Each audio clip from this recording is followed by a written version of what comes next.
How to avoid food poisoning, barbecues. Ah, the smell of summer. Nothing like burgers and bacteria. There are millions of them in the meat. Here's how to keep them off your plate. Step 1. Thaw thoughtfully. Defrost meat in the refrigerator or in its sealed packaging under cold water. Don't defrost meat at room temperature. Seriously, don't do it. Don't! If you defrost in the microwave, get it on the grill right away. You've just awakened sleeping bacteria, according to food and safety expert Jeff Nelkin. When you freeze food, all you're doing is the bacteria is deactivated, but still there. So it's just waiting for an opportunity to get back into what we call the danger zone. And the danger zone is a range of temperature from 41 to 135. And in that range, bacteria will reproduce. Fresh or defrosted, meat should either be in the refrigerator or on the grill. Step 2. Cook smart. Bacteria's worst enemy is heat. Hot heat. So fire up that grill. Cook meat thoroughly and use a meat thermometer. Check the inside and make sure your grilled food meets these minimum safe temperatures. Serve everything on a clean plate. Never reuse a plate that held raw meat. Those juices can contain bacteria. Seal up leftovers and refrigerate them right away. That is, if there are any leftovers.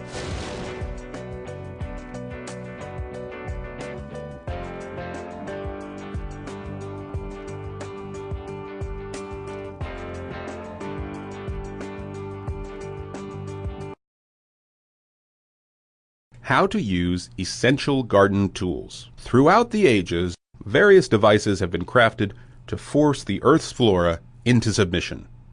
These simple devices have changed little throughout history, and for good reason. They work. In case these appear foreign to you, here is a guide which demonstrates how modern-day versions of these tools can help you manage your green stuff. Step 1. Use a rake. There are two kinds of rakes: leaf and garden. Leaf rakes are like brooms for the ground, great for leaves and small debris. Garden rakes are used to pull out thick weeds, clear larger debris, or to spread dirt and heavier materials. Step 2. Use a garden hoe. Hoes come in many varieties and are used to remove weeds and for simple cultivating. Strike down and dig out the weed, or use it to simply chop up compacted soil. Step 3. Use a shovel. Place the point of the shovel blade against the ground and use your foot to help push it in. Pull the handle back like a lever to break up the earth. Now you can scoop the dirt to move it elsewhere. Step 4. Use shears. Garden shears are used to trim and prune your plants. Use small ones like scissors to snip off very small stems and branches that are within your reach. Or use larger ones to trim and shape your bush. Step 5. Use loppers. Loppers are used to cut back larger branches. The longer handles allow more reach and increased leverage. Careful what you lop off. Never use loppers on branches thicker than the diameter of the closed blades. Step 6. Use a garden hose. Hoses are used to make things wet, namely, the soil your plants are growing in. Use your thumb to control the spray, aiming at the base of the plants. Watering is most efficient and best for your plant life at sundown. Done. You now know how to recognize and use basic garden tools. The difference between garden hose and a garden hose. Congrats.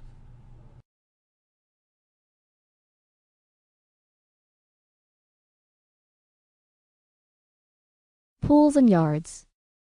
How do I keep the pool area safe for my children? Family swim time is a blast, and you will have so many great memories with your family. To have peace of mind, if you have a swimming pool, it is paramount that you install a pool fence, a pool alarm, and a home alarm that will beep every single time a door or a window is open, so that you as a parent always know who's coming or going. Is also probably a second or third defense against the pool accidents. But fencing is the best. How do I keep my child safe on our outdoor deck? No child should ever be allowed access to a deck or a balcony without adult supervision. Bottom line. It's also important to, contrary to how many parents feel, not have any chairs or any type of patio set out on that deck, because the child simply needs to climb up onto the chair and then up onto the table and then over the rail. So it's important to keep all furniture off.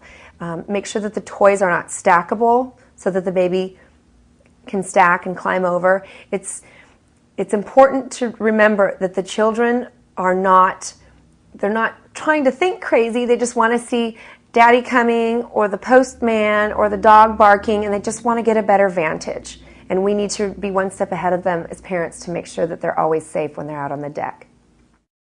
How do I keep my driveway safe for my children? Outside play is so much fun for kids, and of course they need to get out there in the sunshine. And you need the peace of mind as a parent to know that your baby's going to be safe while you're outside. Number one, you're always supervising when they're outside.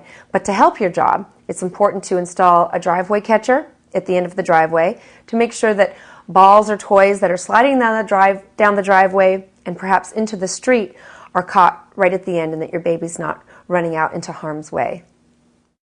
How do I keep my children safe in the yard? When your child's playing in your yard, the best way to keep your baby safe is to supervise. No baby should be outside playing in a yard. They could be ingesting all sorts of things that perhaps weren't there the day before that are there today, because it is in fact nature. So we can't keep control over our yards as well as we can our homes. However, you need to also make sure that the plants that are in the yard are non-poisonous. We talked about that earlier regarding poisonous plants. And then it's also important to make sure that there are choking hazards that are removed, whether they're small pebbles or rocks that perhaps you've decorated your yard with. And it's also important to make sure that maybe if you're doing any gardening, are there any pesticides or whatnot, that maybe sometimes there are snail pellets that kids will pick up and ingest. Just be sure that you're gardening differently, organically perhaps, now that you're a parent. You need to keep that in mind. And that everything that you do in that yard is going to come in contact with your child, and that you need to think safely.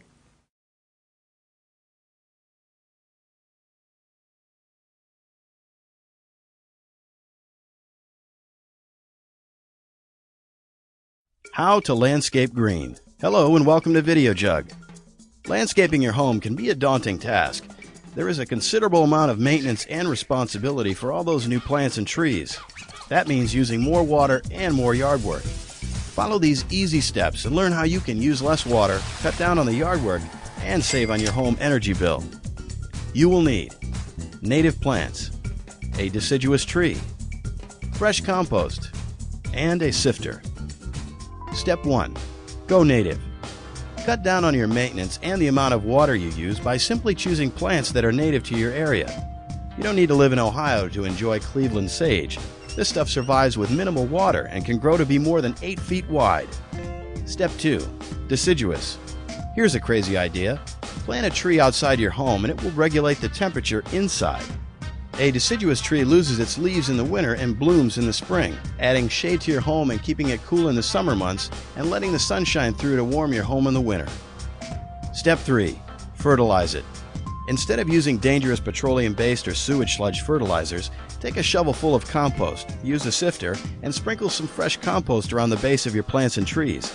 In addition to all the organic nutrients, the compost is high in moisture and will help cut down on the amount of water you use. Congratulations! You now have eco-friendly landscaping and have eliminated some yard work. And that means you have time for the more important things. Done.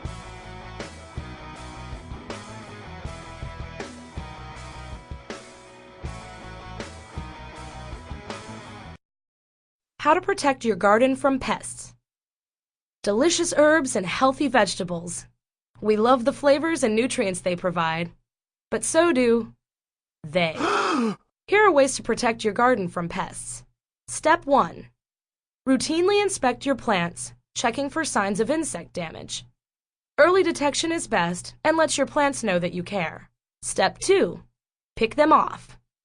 With your hands, remove unwanted bugs.